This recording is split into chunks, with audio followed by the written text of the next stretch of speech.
Here in the New Mexico desert, history is about to be remade. And he was there or here? He would have been on this side. On that side. 60 years earlier, Adolf Hitler came close to being blown to pieces. Just how close, no one has been able to say. Until today. Now, pieces of a historical puzzle are about to be put back together by being blown violently apart. He couldn't have survived this blast. You know what I cannot believe? Only one piece of wood changed the history. 12 million people may have died because an inhuman man was inhumanly lucky. The July bomb plot was not the first attempt on Hitler's life, but it came by far to be the closest. Now, unsolved history blows the past apart. 3, 2, 1. Killing Hitler on Unsolved History.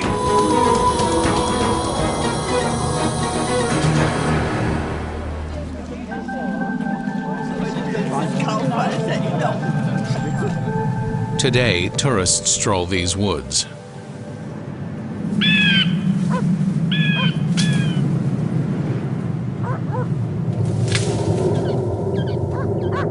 But 60 years ago, a monster walked here.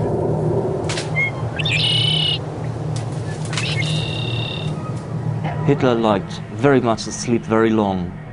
He had 9 o'clock a.m. his breakfast, and he had this breakfast alone.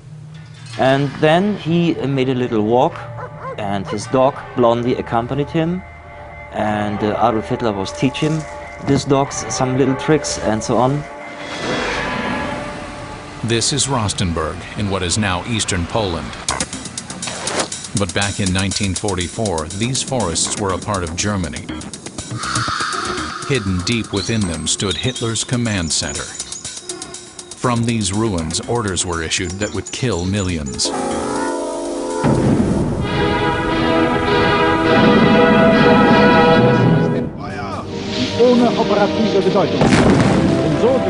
Although Hitler's Berlin bunker has captured the imagination of the world, it was here in this forest, surrounded by his officers, where he micromanaged every aspect of his war.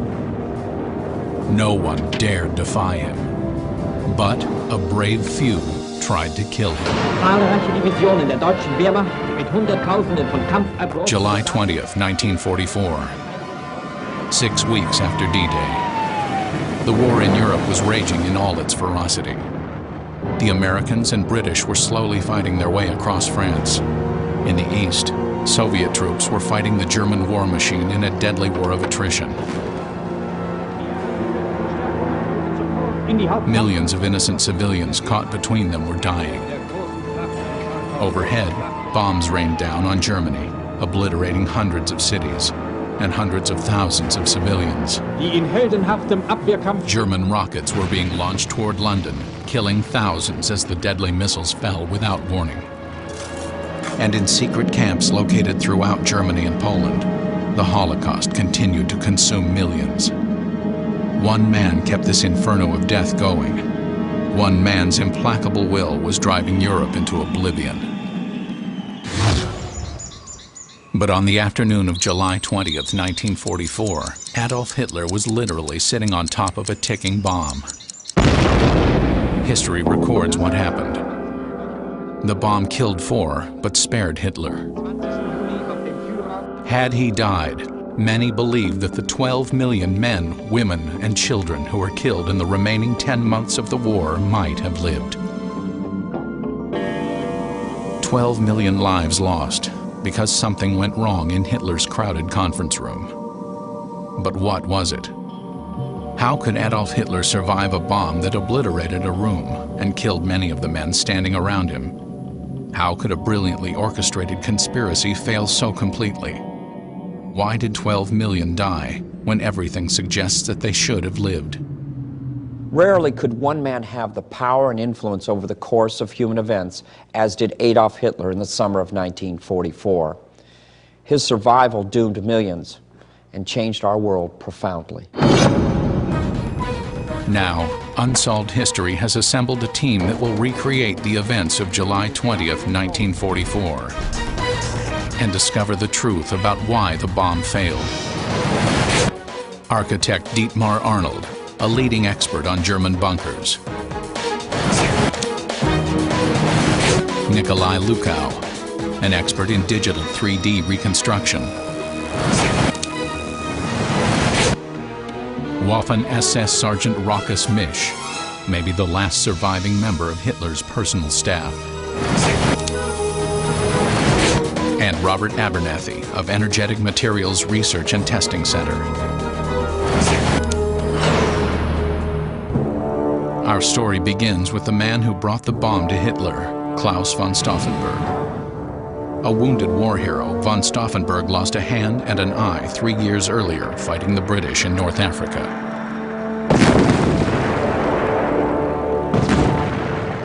But under this Prussian facade, there was a man whose hate burned deeply. Hate for the Führer that was destroying his beloved Germany. He had lost his right hand, had only 3 fingers on his left hand, and had also lost his left eye. So the soldiers respected him. Plus he was an aristocrat, a count, and he was a high-ranking officer in the German General Staff of the German Home Army, so no one would have believed for a minute that he was an assassin.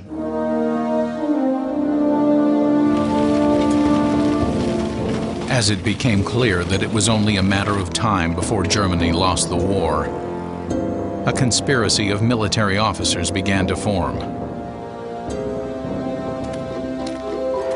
A sophisticated plot was hatched that would culminate in a bomb that was to be personally delivered, placed at Hitler's feet, and then detonated. The men charged with this mission were von Stauffenberg and his aide, Colonel Werner von Heften. The history books are clear on many details of that day in July. At 10:15 a.m. on July 20th, 1944, the 2 officers land at the Rostenburg airfield in East Prussia. They drive over country roads to Hitler's War Command Center, the aptly named Wolf's Lair. There, they learn that Italian dictator Benito Mussolini was arriving by train that afternoon. For this reason, the briefing session with Hitler has been moved forward half an hour to 12:30. It is here where things begin to go wrong. The 20th of July 1944 was a very hot day. Mosquitoes were in the air, very uncomfortable situation. So they opened the windows. They protected the windows with special steel plates, and you could open to the outside because they wanted to have fresh air. At 12:30, von Stauffenberg says he wants to change his shirt before joining Hitler. He says he needs his aide's help, and as von Stauffenberg is severely disabled due to his war injury, no one is suspicious. In private, the men begin to set the fuses for their 2 bombs. But then they are interrupted, and with the meeting with Hitler beginning, the men don't have time to prime their second charge. This is the moment that will change history, for they decide to place only 1 prepared charge in the briefcase. But we don't know why they didn't simply pack the second package of explosive into the briefcase. It was presumably also have been detonated by the first package. Von Heften takes this second charge and waits outside for von Stauffenberg.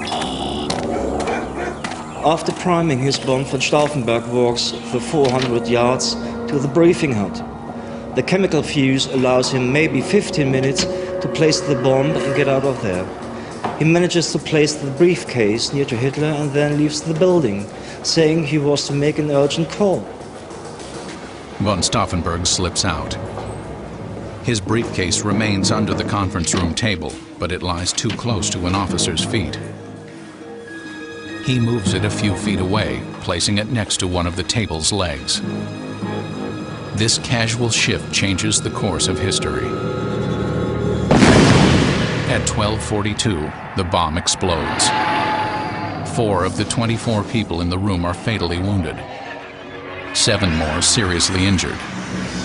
Von Stauffenberg observes the explosion from a distance of about 200 meters.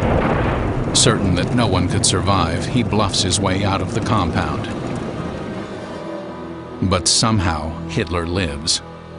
With only a sprained wrist, punctured eardrum, and shredded pants leg. On their way out, Werner von Heften throws the second package of explosives out of the car. Later, the Gestapo finds these explosives and records that it was 975 grams of a substance known as plastite W. At 1:15, only a half hour after the explosion, von Stauffenberg and von Heften board a flight back to Berlin. They still have no idea that Adolf Hitler is alive. They would soon find out. Chemische Erzeugung hat keine Ahnung von Chemie. Werden lieber eine Knarre in die Hand genommen, werde ich auf dumme Gedanken kommen. Aber natürlich, die haben ja bestätigt, dass sie Verbraucher sind. Revenge is swift. Within hours, von Stauffenberg and von Heften are arrested and shot. Their fellow conspirators are rounded up and, after ludicrous show trials, executed, many by slow strangulation from piano wire.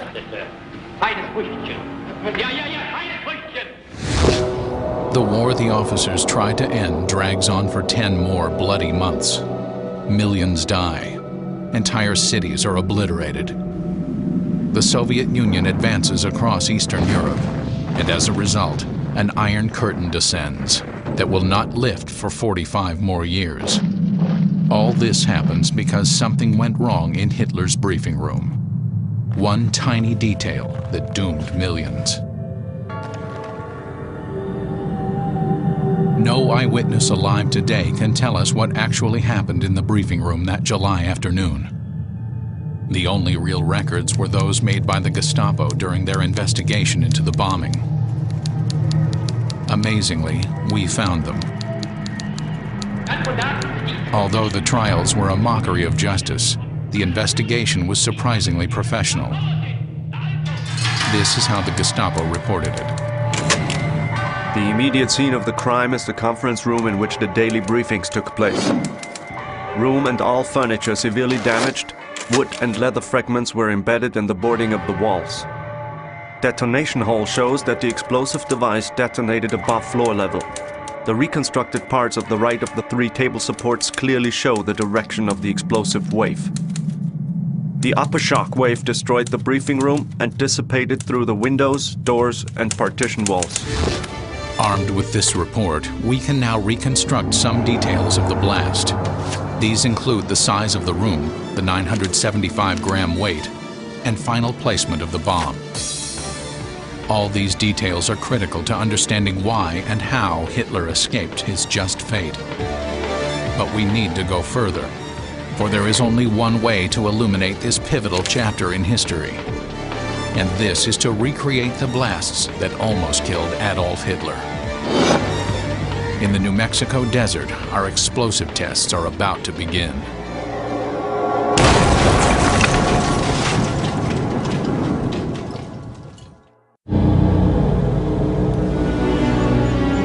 Decisions were made in this forest that would doom millions. Millions more would die because of what happened in one of these rooms. Or more precisely, what didn't happen. Adolf Hitler should have been blown to pieces. But that same afternoon, he toured the scene of his miracle with his colleague Benito Mussolini. What Mussolini didn't know, but surely guessed, was that Adolf Hitler was plotting revenge against the men who had missed. Now, unsolved history has returned to Hitler's secret headquarters in order to find the pieces that need to be put together. It was known as the Wolf's Lair. And in the summer of 1944, it was perhaps the most secret and secure place on Earth. Die Wollschanze war ein Hauptquartier. The Wolf's Lair was one of the armed forces' headquarters. When the war against Russia started, Hitler had to be somewhere close to the front, so they built the Wolf's Lair. Hitler once said that he would gladly sacrifice the lives of 2 paratroop divisions if they could take out the Soviet military high command. And he expected that the Russians or the British would be just as willing to sacrifice crack troops to take him out. So he ordered that his new headquarters should be built in an area difficult for paratroops to land in. Rustenburg in East Prussia was a suitable site due to the problems that enemy paratroopers would face, landing in an area dominated by forest and lakes. The trees also providing natural camouflage. Raucous Misch, then a sergeant in Hitler's personal SS bodyguard company, remembers. Als wir dahin kamen, da war das für uns alles neu. Wir haben es auch ganz schnell. When we arrived there was all new for us. It was called the Wolf's Lair, but because there were so many mosquitoes there, we rechristened it Mückenheim. Wir haben ja gleich ein Schild geschrieben. Mosquitoville. We painted a new sign right away, so it got a double name. Wolf's Lair, Mosquitoville.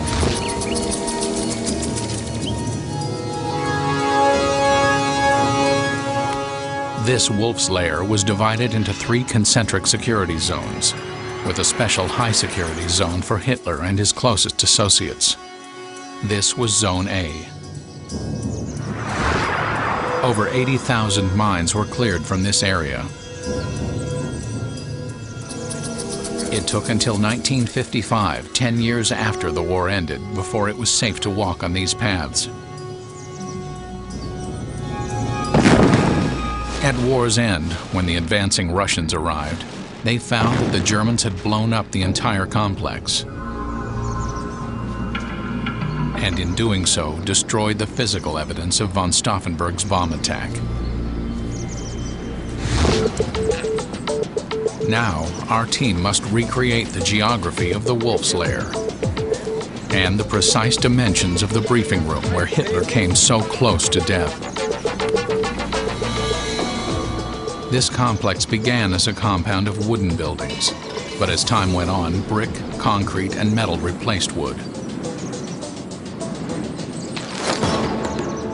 Herein lies a controversy. Some believe that von Stauffenberg thought the fateful meeting would take place in one of these bunkers. For this reason, they believe he brought a smaller bomb, knowing that in these concrete confines, the explosive effects would be much greater.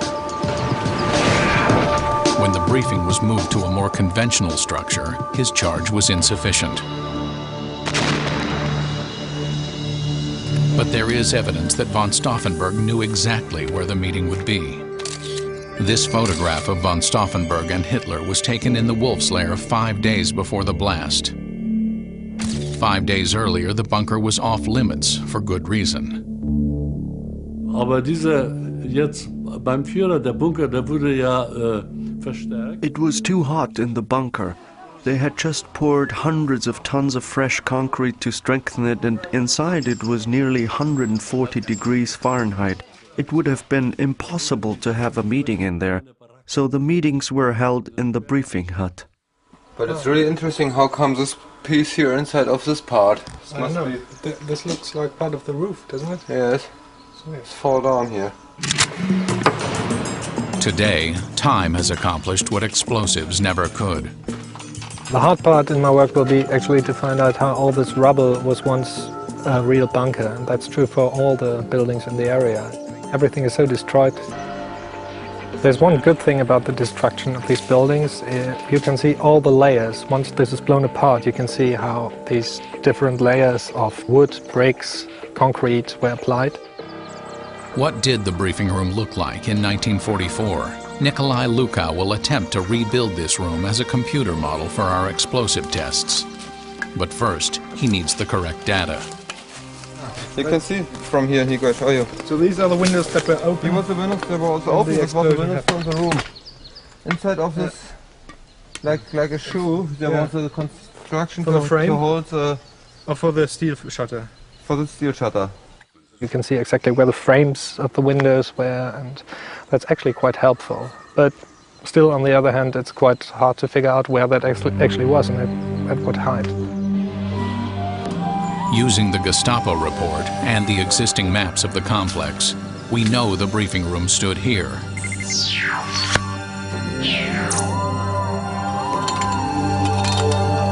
experts revealed the collapsed surface of the concrete roof, still there after 60 years.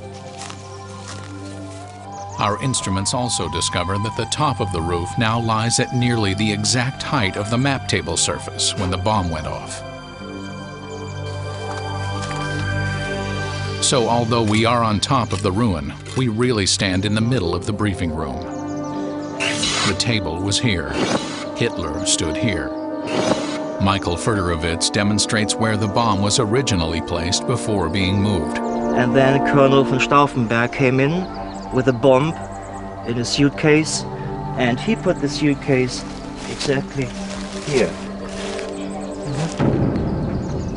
And then he left the room, and another Wehrmacht officer put the suitcase, because it was disturbing, and put it here, behind the solid wooden leg of the map table.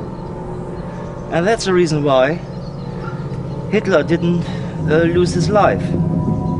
So here we discover one other incredible coincidence. Hitler was looking at a map of the Eastern Front, and the ironical thing is, if the German Wehrmacht would be more advanced to the east, he would be on the right place where the bomb was placed. And that right place would have killed him. Caught between the advancing armies of the Soviets and the Nazis' own need to obliterate their past, little documentary evidence exists. For example, we know Hitler was saved by his conference table. But what did that table look like? In analyzing an explosion, every detail is critical. The size of the charge, where the charge is placed, the shape of the room, whether the windows were open or closed. 4,000 miles away from Rostenburg, in a photographic archive in Washington, D.C., some of these details can be found. We just need to know where to look.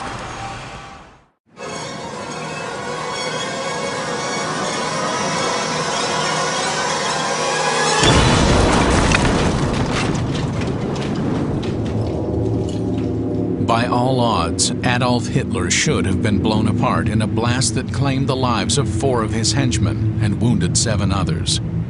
Hitler believed it was an act of divine providence, proof that he was destined to win the Second World War. This determination would last until he committed suicide in his Berlin bunker 10 months later. Ironically, the plot that should have ended the war wound up prolonging it.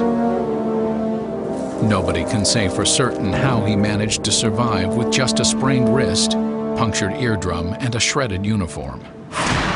Unsolved History was determined to recreate the blast, but in order to exactly duplicate the effects, we needed to know several things. First, the exact dimensions and construction details of the briefing hut. Second, the exact shape and strength of the table. And third, the exact size and chemical composition of the bomb. As the men who placed the bomb had been captured and executed, and all traces of the hut erased after the war, our goal to recreate the Wolf's Lair was difficult. But there was one way to go back in time, and that was through a set of rare photographs taken by Hitler's personal photographer, Heinrich Hoffmann.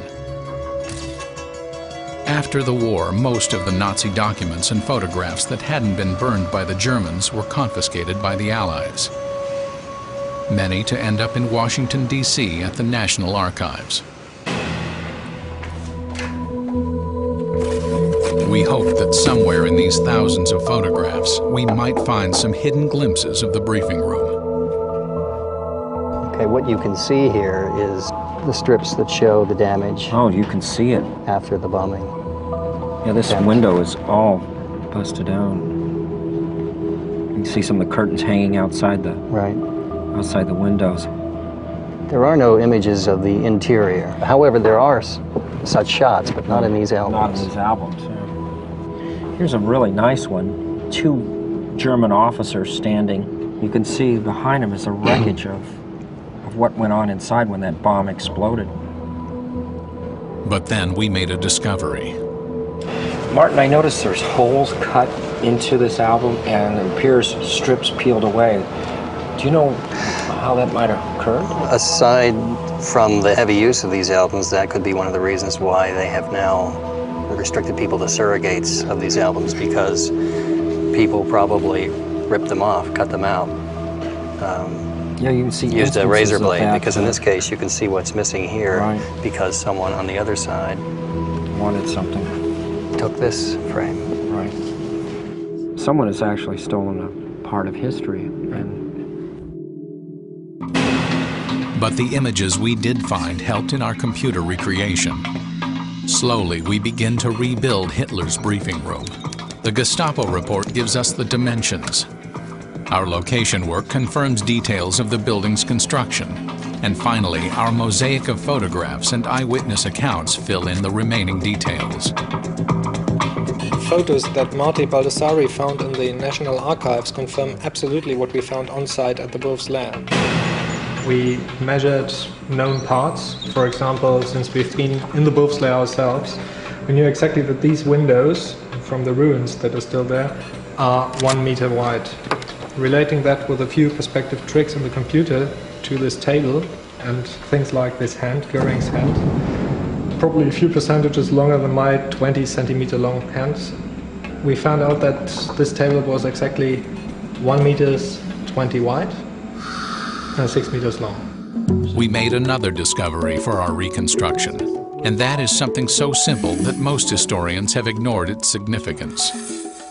The table was built in breakaway sections. During our research, we found photographs of 4 long map tables used by Hitler. We think now that there were standardized table parts which could be combined to make tables of different lengths or support different loads. I mean, you can't get a table this big and bulky into a bunker. The corridors are too narrow and you wouldn't be able to get the table around the corners. So the only possibility is to have a table made of prefabricated parts that can be moved individually and then put together inside the bunker, like a ship in a bottle. As the table was designed to break apart, the explosive force would have been dramatically different than previously calculated. Michael and Nico used the computer to reconstruct Hitler's position and the effects of this blast. Well, that's exactly the situation, I mean. And you see Hitler leaning over the table, you know, his elbow on the surface and his chin resting in his hand. And it seems that this part of the table protected him a little bit. Maybe even the explosion caused parts of the table to spin around his head. And he was not touched by these flying things. These 2 pieces of wood protected him from the rest of the explosion. It appears that during the explosion, Hitler's leaning position and the breakaway table could have saved his life. We now have all of the details to produce our explosive tests. It is time to head to New Mexico and kill Hitler. It has never been easy to find a place to set off explosives. In this post-9/11 era, the job is harder. But Unsolved History soon found the right spot. Here at the Energetic Materials Research and Testing Center, our charter is to do research, development, and testing on explosives, bombs, warheads. We brought Dietmar Arnold from Germany to oversee our construction efforts. Even a small difference would render our tests historically inaccurate. What we're going to be building here today is the replica of this table. We're going to try to get this table to look as much as possible as what it was in the original.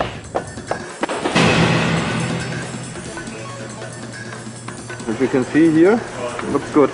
The original construction looks a little bit NASA, but it's, I think, absolute no problem. Now, for the first time, we are going to be able to measure the force of the blast that Hitler was exposed to and survived.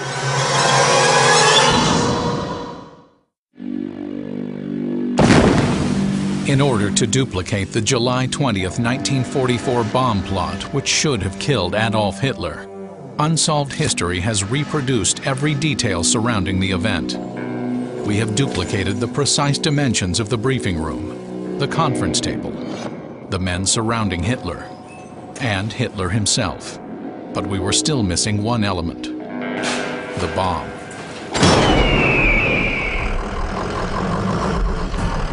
In order to reproduce this charge exactly, the engineers at EMRTC used an explosive with similar properties to match the components of the original bomb. This is C4, which is going to take the place of the hexagen, which von Stauffenberg was using at the time, which is no longer available. Today we're going to mold this into a charge, which we believe was approximately brick shaped. And then we'll be inserting the detonator into the priming hole. And then just simply insert this into the satchel. In order to make sure the table and military mannequins are placed accurately, we flew in European team leader Dietmar Arnold. Here we have had the bomb, you know, here there was some generals, and here we have the position of Hitler, you know. But what do you think if we haven't had the generals? He will die or not? Well, all matter is going to absorb somewhat of the blast. The energy can be reflected off of surfaces or it can be absorbed by surfaces. Anything in between is going to be a barrier to him. The blast pressure can go around obstacles, but the fragments will obviously be absorbed by anything in between. The blast wave moves through the room and back, bouncing off the walls. But I'm really wonder if you see to the photographies, how it's possible that people can alive inside of this room, you know, after this detonation. Explosions create extreme air pressure, and this air pressure is what kills. In order to measure the force of the July 20th bomb, exact measurements need to be taken. We're going to measure the overpressure in the room with these two gauges. This one is to measure the pressure that is reflected or is sent over here from the bomb behind the table leg.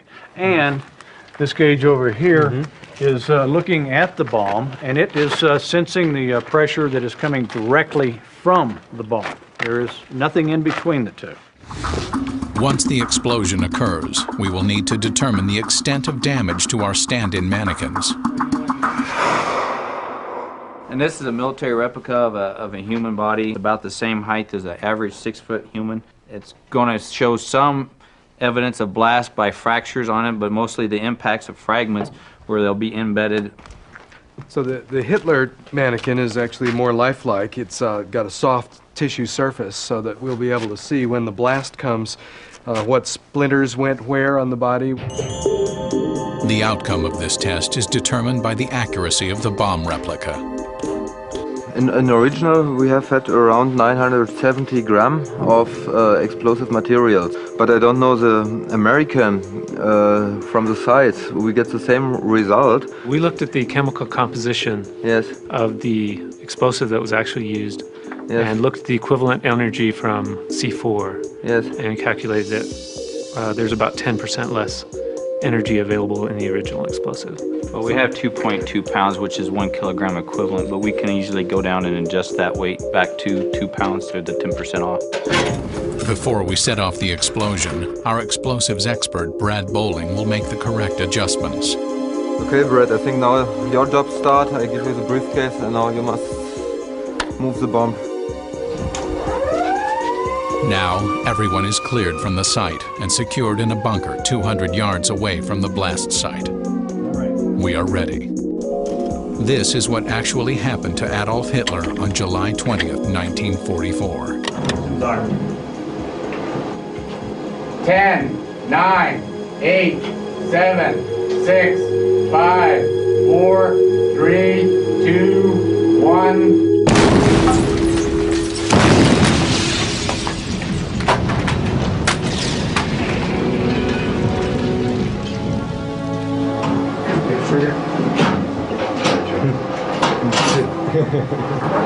Before we look at the damage to our Hitler double, we need to examine the air pressure readout to see the degree of injury Hitler's eardrums and internal organs may have sustained.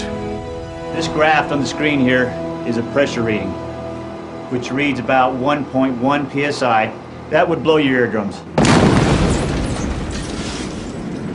This 1.1 psi readout is exactly the force needed to cause the loss of hearing in one ear that Hitler sustained on July 20th. So far, our blast is following in the footsteps of history. As you can see, this is the crater. It's about what was predicted to be 8 to 9 inches deep. The table end is also thrown to the opposite end of the room. So it's pretty much just as the picture is, of the actual one, is that one has a little more damage than what our table did. Our test closely duplicates the real blast. But how closely? As you can see, the tabletop acted as a shield. You can see the leg here also, that's right where the bomb was placed against it. Could Hitler really have survived this blast? But you can see the lower extremities of Hitler still was subjected to a great amount of secondary fragments off the bomb and the table. And so his pants are shredded, but then above the waist, his shirt looks completely okay. The damage to our mannequin precisely duplicates Hitler's real injuries, down to the wrist and the shredded pant leg. Our recreation is almost perfect. In the actual fact, Hitler had punctured eardrum and a sprained wrist and then splinters in his legs. What we see here in the dummy is a lot of small but not life-threatening splinters in the legs. We see very little injury above the waist, and there is in fact an injury to the right arm just below the wrist, which is pretty amazing. And he would have died if a splinter had penetrated into his heart or into his lung or something, but the only splinters he took were in the lower body, and that's why he lived. Our test verifies part of the historical record. When the German officer moved the bomb, he unwittingly saved Hitler's life at the cost of his own. This control experiment also proves that the size of our charge and reconstruction of the room and the table are accurate. Now that we have duplicated history, we can make the small adjustments that would have changed history. We are about to go where no investigation has gone before, to explore what could and should have happened. How close did Adolf Hitler really come to being killed? How close did the war in Europe come to ending 10 months earlier? It is time to find out.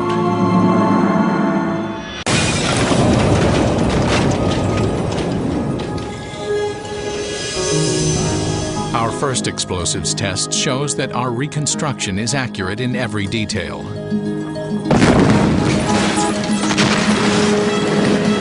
Our Hitler dummy survived, just as the real Hitler did. But what would have happened if the bomb had remained where von Stauffenberg originally left it? We're going to be looking at a different situation altogether, because we won't have that leg shielding all the people standing at the center of the table. The thing to do is build another bomb and try to see what happens if the bomb had not been moved. Now we put the pieces back together in order to create our alternative to history. Let's all prepare for the next test. And now I place the bag directly on this plate. Here, Stauffenberg moves the bag first, and then we leave the bag on this place, and then we will see what's happened. Yeah, we like the results of the first explosion, so we're going to use exactly the same weight and see what difference the damage is going to be.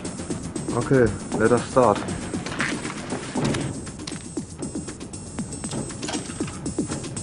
What would have happened had the bomb not been moved?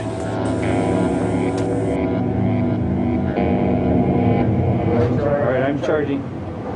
My system's armed. Ready? Yeah, ready, James. Right? Yep. Okay, here we go. Fire in the hole.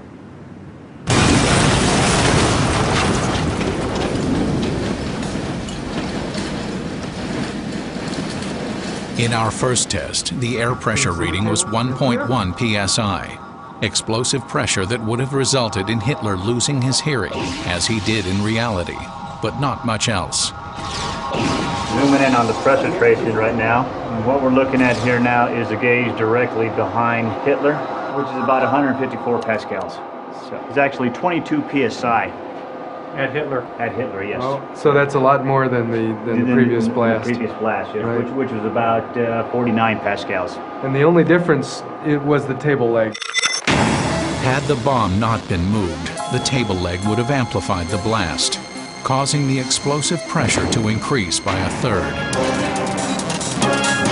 It's impossible. It's different. It's absolutely damaged. Yeah, this whole half of the table is shattered. And looks to Hitler. What's happened? Impossible. What you can say. Yeah, he doesn't have any splinters at all. There's all blast here. No wood damage, but the blast was much more powerful. It just took his clothes completely off, ripped his arms off. He couldn't have survived this blast. You know what I cannot believe? Only one piece of wood changed the history. It's absolute impossible. Yeah. I can say absolutely. I cannot believe. Our second test confirms what many historians have theorized. Had the bomb not been moved, Adolf Hitler would have died, and his war ended. But we wanted to go one step further, for we believed that Hitler escaped death by a third scenario.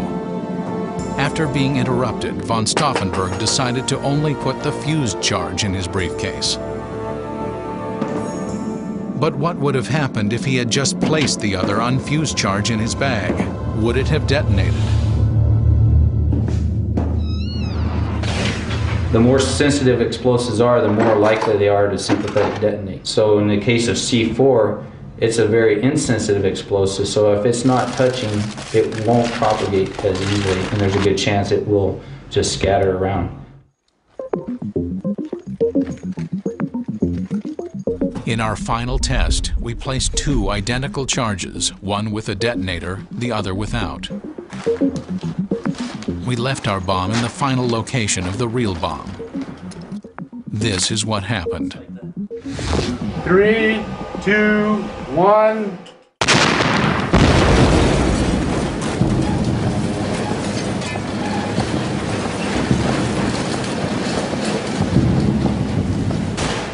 Both charges ignited, even though one had no detonator. Had von Stauffenberg put them both in the briefcase, the room would have looked very similar to this one. Completely destroyed. No other dummies. There he is. The trousers are shredded again. Although we have a lot more damage to the legs this time. Look to the leg here. You have a big piece of wood inside. Oh, look at this one. Huge. Right in. Really big one. Look at the rib cage up there. The chances of anyone in the room surviving are very slim. It's not possible. I think with 2 kilo Hitler would die. Absolutely.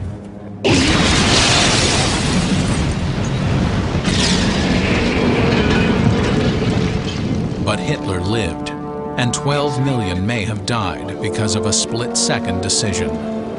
Klaus von Stauffenberg had brought everything he needed to kill Hitler. He just decided not to put it all inside his briefcase. We now know many twists of fate conspired against the conspirators. If the meeting had been held in a concrete bunker, any blast in that confined space would have been magnified, killing Hitler. Second, although the bomb was placed close to Hitler's feet, it was moved seconds before detonation. Had it been left alone, the explosion would have demolished the room, killing Hitler. Finally, and perhaps most tragically, had both charges just been put in the briefcase, both would have exploded, killing Adolf Hitler. Perhaps fortunately, Klaus von Stauffenberg died not knowing the consequences of his failure or why it had occurred. Adolf Hitler would live, and millions who should have lived would die.